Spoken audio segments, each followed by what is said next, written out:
Hello dear students, कैसे हैं आप सभी लोग। आई होप आप सभी लोग अच्छे होंगे। बच्चों, आज हम पढ़ने वाले हैं क्लास 10th का जो पहला चैप्टर है आपका प्रकाश का परावर्तन तथा अपवर्तन, जो कि आपकी साइंस की बुक का पहला चैप्टर है। तो इस वाले चैप्टर में इसका पहला पार्ट पढ़ेंगे और इस वाले जो पार्ट है इसका, इसमें हम कुछ टॉपिक पढ़ेंगे और फिर जो धीमे धीमे इसकी मैं प्लेलिस्ट बनाता रहूंगा, तो थोड़े थोड़े टॉपिक करके हम पूरा चैप्टर समाप्त कर देंगे।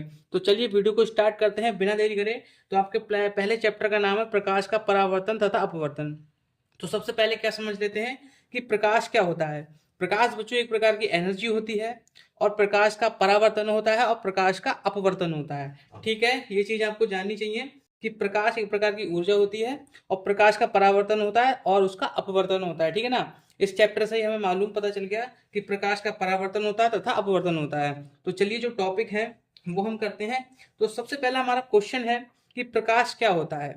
तो बच्चों, अगर कोई आपसे पूछ ले कि प्रकाश क्या होता है, तो आप उन्हें क्या बताएंगे। आप कहेंगे कि सर, प्रकाश एक ऐसी चीज होती है जो एक वस्तु पर पड़ती है। मान लो मेरा हाथ है, यहाँ पर एक लाइट पड़ रही है और मेरी आंखों तक जा रही है, तो ये प्रकाश है। ठीक है ना। तो आप वैसे तो ऐसा समझा सकते हैं, लेकिन साइंस की भाषा में आप ऐसे बोलेंगे कि प्रकाश एक प्रकार की ऊर्जा है। जो हमारा प्रकाश है वो एक प्रकार की ऊर्जा है जिससे हमें वस्तु दिखाई देती है। वैसे तो ये बहुत छोटी डेफिनेशन है, लेकिन अगर आप किसी को समझाएं तो आप ऐसे कह सकते हैं कि प्रकाश एक प्रकार की ऊर्जा है जो हमारे जो जो कि वस्तुओं पर पढ़कर, जो प्रकाश की एनर्जी है वो वस्तुओं पर पढ़कर हमारी आंखों तक जाती है, जिससे हमें वस्तुएं दिखाई देती हैं। ठीक है ना।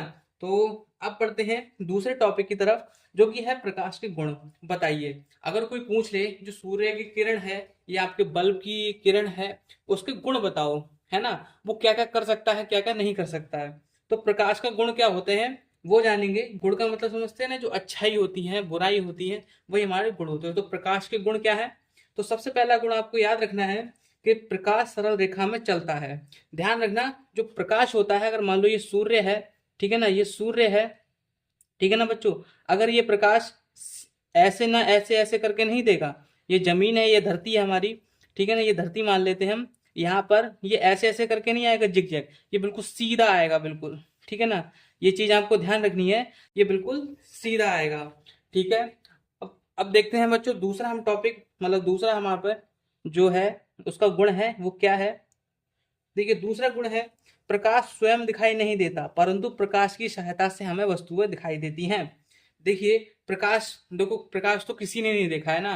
किसी को लगता है कि वो पीला होता है, पीले कलर का ऊपर से आ रहा है तो ये पीला कलर का होगा। तो लेकिन वो पीला कलर नहीं होता, वो सूर्य का कलर होता है। ठीक है ना। जो हमें धरती पे पड़ता है उससे रिफ्लेक्ट होके आता है, तो हमें पीला दिखाई देता है कि हाँ, कोई कह दे कि हमारा सूर्य का जो प्रकाश है उसका जो कलर है वो पीला है, लेकिन वो पीला नहीं है, मतलब वो दिखाई ही नहीं देता है। ठीक है ना। तो यहाँ पर है प्रकाश स्वयं दिखाई नहीं देता है, लेकिन यानी कि परंतु प्रकाश की सहायता से हमें सारी वस्तुएं दिखाई देती है। ठीक है ना, ये बात बिल्कुल सच है।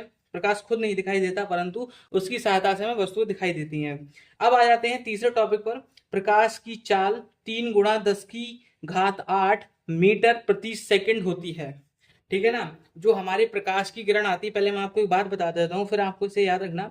जो प्रकाश की किरण सूर्य से यहाँ तक लेकर आती है, तो वो बच्चों करीब 8 मिनट कुछ 24 सेकंड लेती है, तो वो धरती पर आ पाती है। ठीक है ना। तो यहाँ पर आपको ये वाला टॉपिक याद रखना है। ठीक है ना। ये एमसीक्यू में आपसे पूछा जा सकता है और पूछा भी जाता है कि प्रकाश की चाल क्या होती है। तो आपको याद रखना है प्रकाश की चाल 3 × 10⁸ होती है। ठीक है, ये आपको याद रखना है, इससे आपका 1 नंबर पक्का हो जाएगा। दूसरा, प्रकाश निर्वात में चल सकता है। ठीक है ना, प्रकाश निर्वात में चल सकता है। ये बच्चों 2 बार टॉपिक हो गया, कोई बात नहीं। आप इसको प्रकाश 2 बार मैंने लिख दिया है गलती से, ऐसी कोई बात नहीं। यहाँ पे 7 है टॉपिक, आप इसको एक मिटा देना। ठीक है, प्रकाश निर्वात में चल सकता है। ठीक है, ये 2 बार हो गया, उससे कोई दिक्कत नहीं है। अब आ जाते हैं, हम आ जाते हैं छठे टॉपिक पर, यानी कि 5वें टॉपिक फिलहाल में। ये प्रकाश का परावर्तन तथा अपवर्तन हो सकता है। प्रकाश का बच्चों परावर्तन होता है, ये आगे आगे पढ़ेंगे आप, और इसका अपवर्तन होता है, ये भी आप आगे पढ़ेंगे। ठीक है। अब आ जाते हैं 7वें टॉपिक पर, मतलब छठे टॉपिक पर। प्रकाश का पारदर्शी माध्यम जैसे कांच, वायु आदि से गुजर सकता है। बच्चों, हमारे आसपास सारी तरफ वायु है, ठीक है ना।